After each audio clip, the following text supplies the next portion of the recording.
probably, let's see, we moved there in 80, and I was pregnant with our little girl, Heather. And I don't know, there was something very, very unique about this pregnancy and about this little girl. I could remember before I realized I was pregnant, I'd get the kids all together, and we were going out somewhere, and I'd say, somebody's missing. Who is not here? And I would look at all of them, count their names, say their names, count their heads, and, well, I guess you all are here. But I just kept having this feeling that there was another baby, and then sure enough I found out I was pregnant. And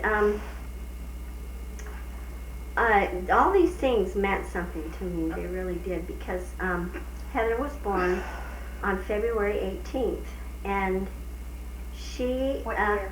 That was 1981, and she was a delight. She was such a good baby.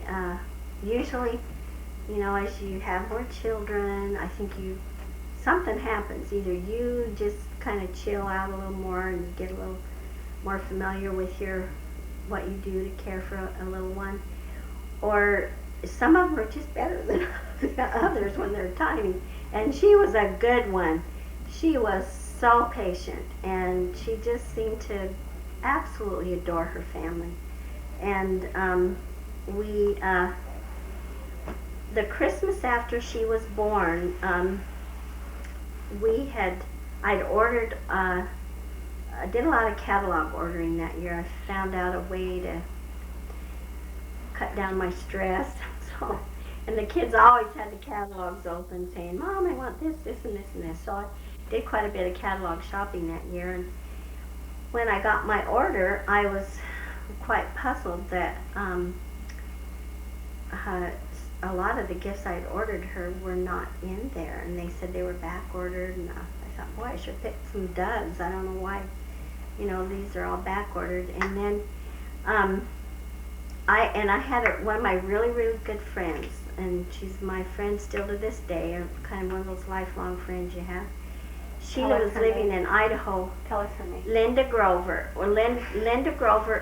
Newland Grover. She was one of the twins that I roomed with back in college. And so she calls me up from Idaho, and she says, hey, I'm going to San Diego. Do you want to go? And this was like around the 12th of December. And she said, well, actually, that's when she wanted to book the flight. We were talking at the very beginning of the month. And so, and I was really organized. I mean, I'd already, ordered those gifts, and I was waiting for the back order, and I had all kinds of things done. I thought, why not? I'm going to go with her. And so Dave was going to be home so he could watch the other kids, and so I just took Heather with me. And see, my mother was the one that was there when she was born, because Dave, I couldn't believe it, but I went to the hospital 3 times on a false alarm, which was, I knew how to have a baby. There was no reason in the world why this was happening, other than, I look back on it and I think she was just getting her last minute instructions or whatever from her pre-existence. And so I was so amazed. But so Dave couldn't stand it because it was taking me forever to get that baby here. So he says, I'm going out of town. I can't wait anymore. And I says, I just know this is the night I'm going to have this baby. Please don't leave me. And my mother was already there. She'd already been there. She came on the second false alarm, so she was there twiddling her thumbs waiting for this baby to come too. And so he wouldn't listen to me, so he went, and he missed the delivery. But my mother was there. So it was really quite a choice experience. I don't know if there are very many women that get an opportunity to have their mother participate in a birth, but it's kind of special because she gave birth to me, and here I'm giving birth to our celestial daughter. And so and I had her Lamaze too, so and it was in a birthing room, I mean, the birthing rooms were new, and so I hadn't done that with any of my other children, so everything about it was just really a unique, wonderful experience. And so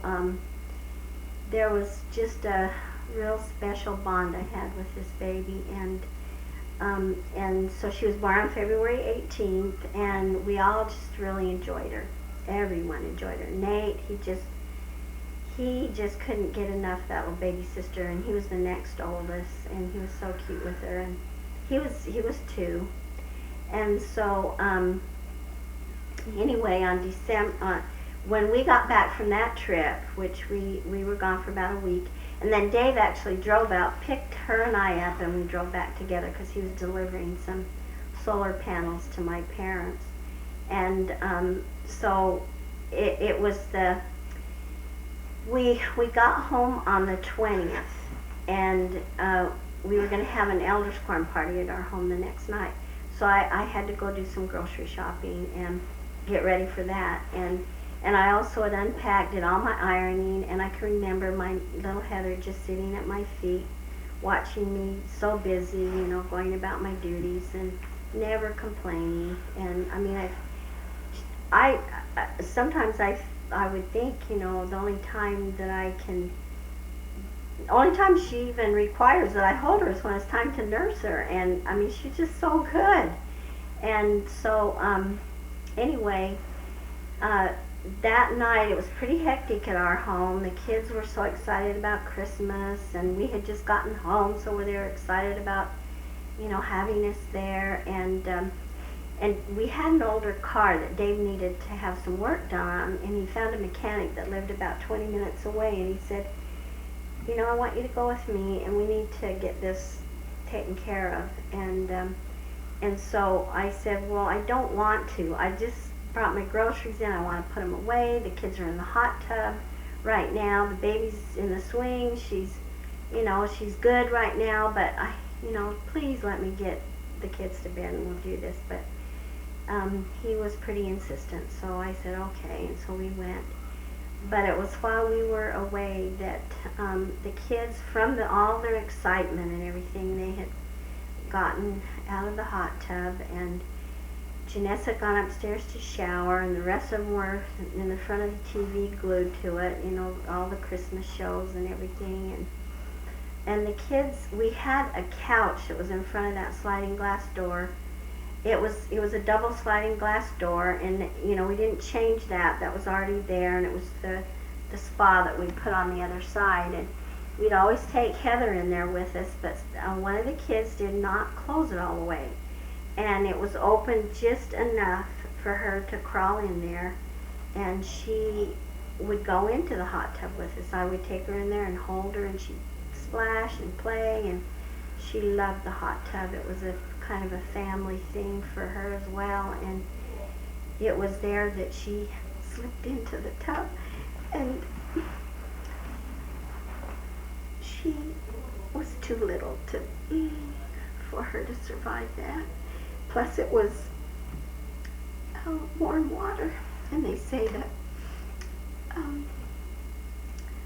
if it maybe it even been cold water drowning, that she might have survived, but she didn't.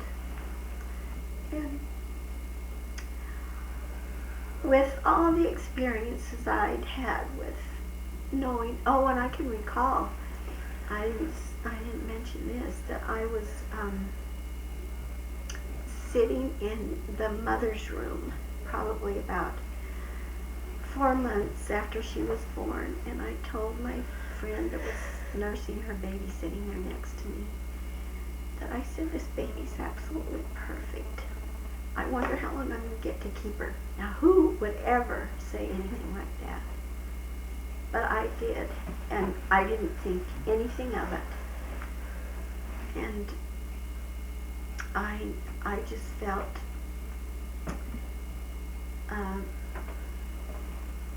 after we lost her, I thought, oh my, what a noble person this is. What a motivation for me to life so that I can live with her again. And you know what? Because I realized that she did not need to be here any longer. And she was a pretty perfected woman, that I was going to learn how to snow ski. That was something I always wanted to do. And I thought, if she can be this good and not need to live here, then I can learn how to snow ski. And so I challenged myself, after I recuperated from such a devastating loss. And if anyone has ever lost a child, they would know what I'm talking about. But I was still nursing her, and I not only felt the extreme pain of that loss, but I physically was in pain, because I even had to borrow my really good friend's little baby to nurse a little so I could get some relief. But I can testify to you that the Comforter is there, and the spiritual experiences that we had even prior to this loss, and during and beyond, even now, I can bring those feelings of comfort and peace to me that it's just hard to describe unless you've been through it. But I'm here to testify, as I did in that room when she passed away, that she was perfect and didn't need to be here. And I know that Allie had similar experiences like that with Laith. But you know, it's so interesting. There are so many things that were such a comfort to me. The fact that I didn't get the gifts, so I didn't have to be in pain seeing all my baby's gifts under that tree. We would take her places, and people would just, there was something about her that would attract people. They were drawn to her, and I can only decide or believe that it was because she was a very perfected person and only had a short time to be here. But she really brought our family together for, we started thinking in terms of, now I'm looking very much forward to millennium.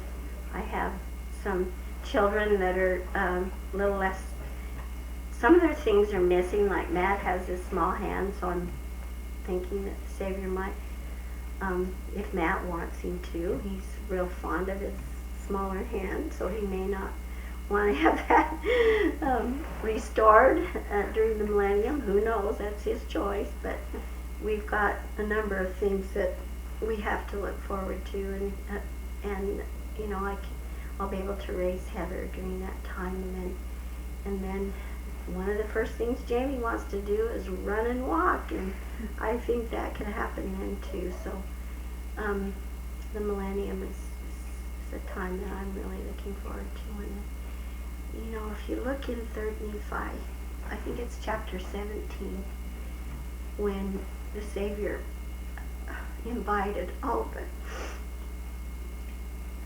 the children.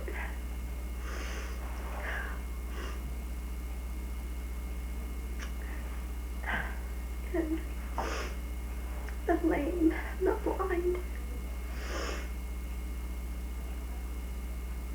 That's going to be a real great day for those who chose to come to this life with some challenges that are, goodness, a lot more than most of us have to deal with. So I hope everyone's looking forward to that time too, because it's going to be, I don't think we can even imagine how great it's going to be. So and maybe it's not too far off, which would be wonderful. I know, Debbie, you didn't really ask me to go on like this, but I don't know, it's just part of in my life that has had such an impact on me. Important. Very important part. After how long after Heather passed away did you all have Jamie? That is so exciting that we were able to have our Jamie because I always felt like, my family's complete. I've got my 6 children. I've got my 3 girls and my 3 boys now. How better can you plan than that? And so I was seriously thinking about,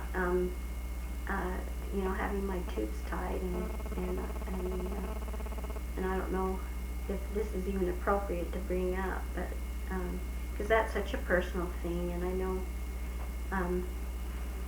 and that it is so personal that is something that we have to take to the Lord and discuss it with Him. And I had considered that a perfect time would have been right after Heather's birth, but I did pray to the Lord, and it was not the time. And even before we lost Heather, I was telling Dave, I said, Dave, I know that I'm supposed to have another baby. And I thought, oh, that's going to go away. She's 4 months old. That'll go away. Because I've got my 6 here. That's what I've always wanted. And yet I didn't understand yet, why I was having that feeling. But I did not have that done then. And Jamie was born. Heather passed away in 81, and Jamie was born in 83. So it wasn't too very long, with the 9-month pregnancy and everything. And when was Jamie born? She was born on the 22nd of March in 1983, and Heather would have been 2 in February the 18th.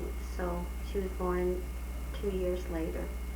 And I didn't know it was going to be another girl. I was hoping it would, and sure enough, I got my wish, and she's just a delight. She,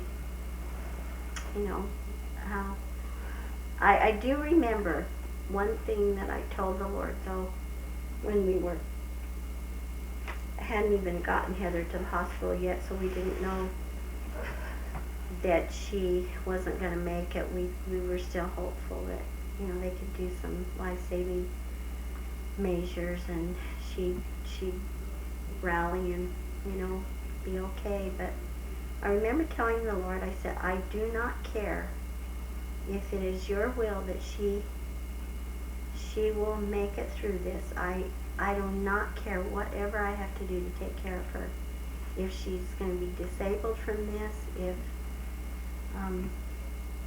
I will do it. I'm, just whatever your will is. And little did I know that I was going to get that chance with my Jamie, because we had an unfortunate accident with her just a month after I married my husband, Allie. And she was left quadriplegic and requires a tremendous amount of care. But Jamie's been in her wheelchair for 18 years, and she is really just a marvelous force for good. She's studying social work up at BYU. She's done some incredible things with her life. She's just recently gotten a vehicle that she's going to drive. She just last week drove from Provo to Lindell. I was sitting to her side, just as comfortable as I can be, as if any one of my children were driving that car, but ready to help if she needed me. But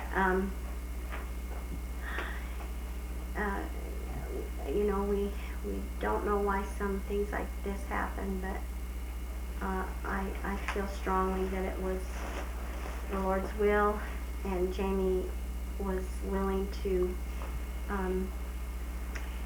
go through this life experience that she's gone through, and we've all been blessed because of it.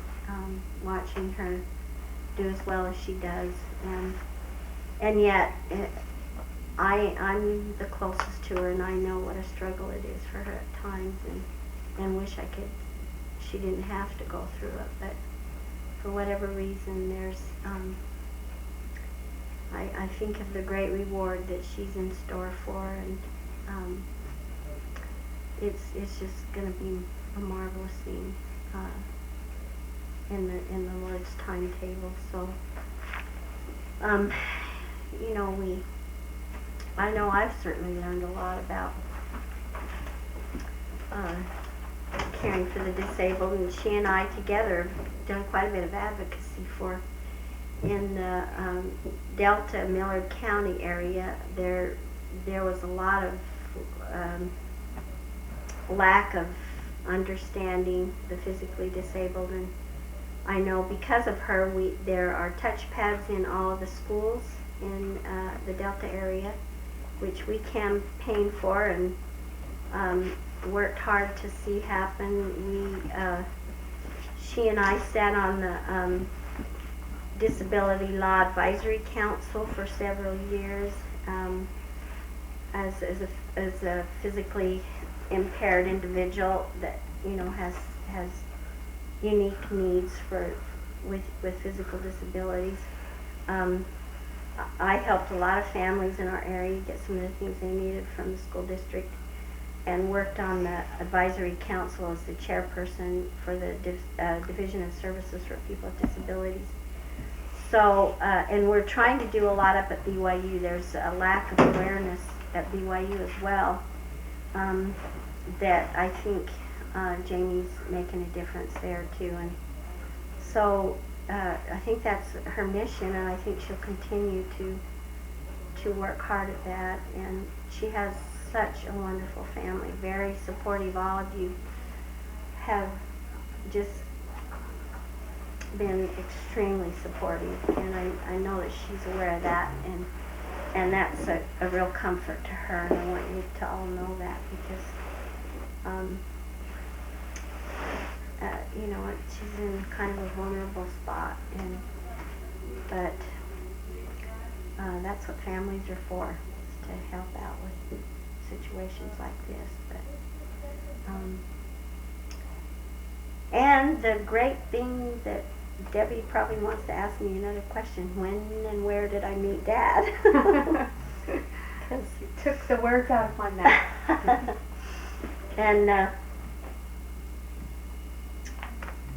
oh my, that experience of my first husband leaving me. He divorced me. How in the world could he divorce me? I mean, I should have divorced him.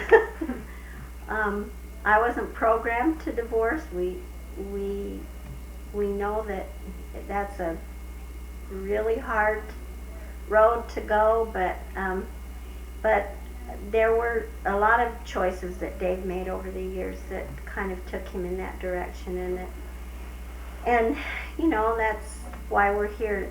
We have our free agency. We can make those kind of choices, and that's probably what I learned. That was probably the biggest thing I learned out of my divorce, is that I certainly couldn't make him love me if he had fallen out of love with me, but I really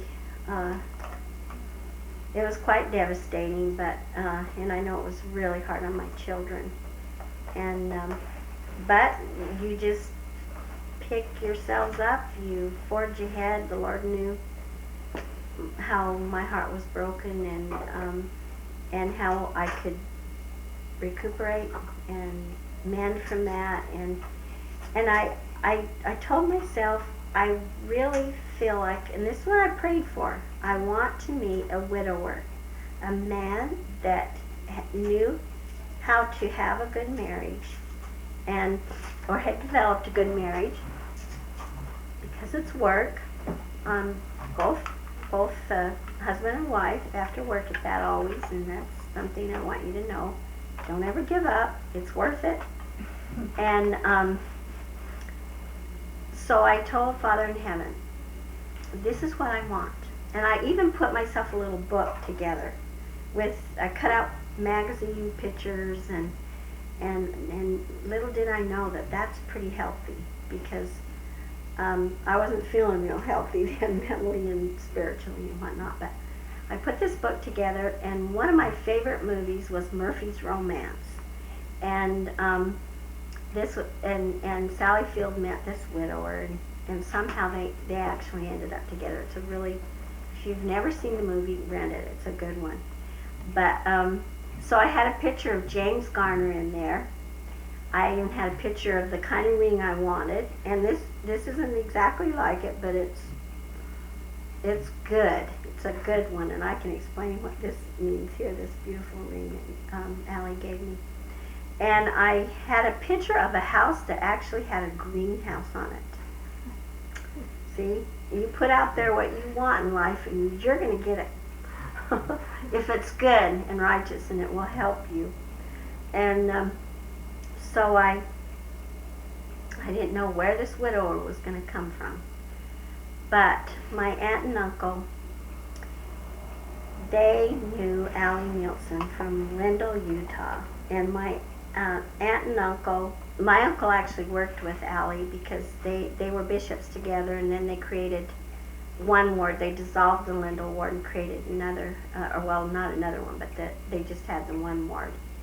And and then they were working in young men's together too. So Joyce, she just kept having this, my aunt, my mother's sister, just kept having this feeling that she should introduce me to Allie. And so I already had made my plans. I was moving to San Diego. I thought, I'm out of here. It is awful to be in Utah and be a divorced Latter-day Saint woman with children, because the church in Utah is all about family, and here my little family was pretty shattered. And so I thought, okay, well, down where there's a lot less Mormons out in San Diego, maybe I'll feel a lot more comfortable. So and I think I heard Allie's history, and he said, oh, when you're a widower or a widow, everyone flocks to your your sadness, and your they're there to help. They can't do enough for you.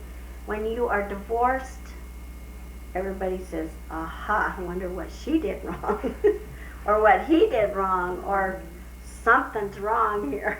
So anyway, I didn't get that kind of support. As a matter of fact, my home teachers quit coming after I got divorced. So it was really hard. And so I thought, if I lived in San Diego, then, and I'd be by my parents too, and by my brothers and sisters. I still had quite a few family members down there. So I was in the process. I'd gotten a truck. It was one of those kind where you rent the truck, you fill it yourself, and you get to drive it down there. And so I had my truck rented, filled with my furniture, ready to go, and my aunt and uncle call me and say, hey, we want you to meet this guy in our ward. And I thought, oh, what the heck, it's not going to go anywhere. I'm moving. I'm out of here. And so I went down to the ward and sat it, feeling really kind of silly. But, what the heck. So Mom and Dad went with me. My parents wanted to marry me off that day if they could.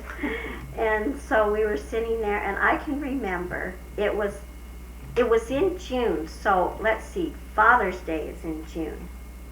See, I think it was Father's Day, because they had all the little primary kids come up there and sing. And I saw this cutest little blonde-haired boy standing up there, and I didn't even know him. I hadn't met Allie yet, but I saw this cute little blonde-haired boy, and little did I know that was Jake. And so